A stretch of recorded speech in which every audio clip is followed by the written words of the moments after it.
কাউকে বঞ্চিত করাও যেমন রাজনৈতিকভাবে উচিত না, আমি মনে করি ভবিষ্যতে যে বাংলাদেশের কথা আমরা স্বপ্ন দেখি, যে বাংলাদেশের কথা আমরা ভাবছি, সবাইকে তার যোগ্যতা অনুযায়ী জায়গা মতো উপস্থাপন করা এবং সেক্ষেত্রে সহৃদয় এবং সুবিবেচনার মাধ্যমে মানুষকে প্রতিষ্ঠিত করা।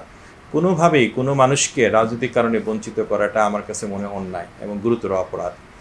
এবং যারা অতীতে যারা ভুল করেছেন, আমি মনে করি ভবিষ্যতে ভুল করা উচিত হবে না। আপনারা যদি আমাদের স্বাস্থ্যখাত সংস্কার কমিশনের রিপোর্ট দেখেন, আমরা কিন্তু সব পরিষ্কারভাবে বলেছি যে রাজনৈতিক প্রভাব থেকে কিন্তু প্রতিষ্ঠানগুলোকে মুক্ত রাখতে হবে এবং যতখানি সম্ভব রাজনৈতিকভাবে প্রতিষ্ঠানগুলোকে মুক্ত রাখা। কারণ রাজনৈতিক বিবেচনায় স্বাস্থ্য খাত চলতে পারে না। আসলে রাজনৈতিক বিবেচনায় আপনি পরীক্ষা পাশ হতে পারে না, রাজনৈতিক বিবেচনায় আপনাকে ভর্তি করানো যেতে পারে না, কারণ এগুলো কোনোটাই আসলে গ্রহণযোগ্য হতে পারে না।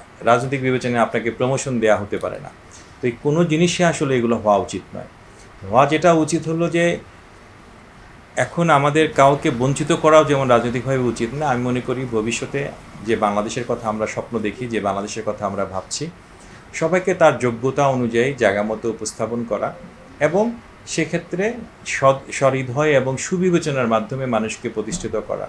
কোনোভাবেই কোনো মানুষকে রাজনৈতিক কারণে বঞ্চিত করাটা আমার কাছে মনে অন্যায় এবং গুরুতর অপরাধ। এবং যারা অতীতে যারা ভুল করেছেন, আমি মনে করি ভবিষ্যতে ভুল করা উচিত হবে না। এবং কারণ এই দেশটাকে আমাদের সবাই মিলেই গড়তে হবে, সবাইকে নিয়েই কাজ করতে হবে।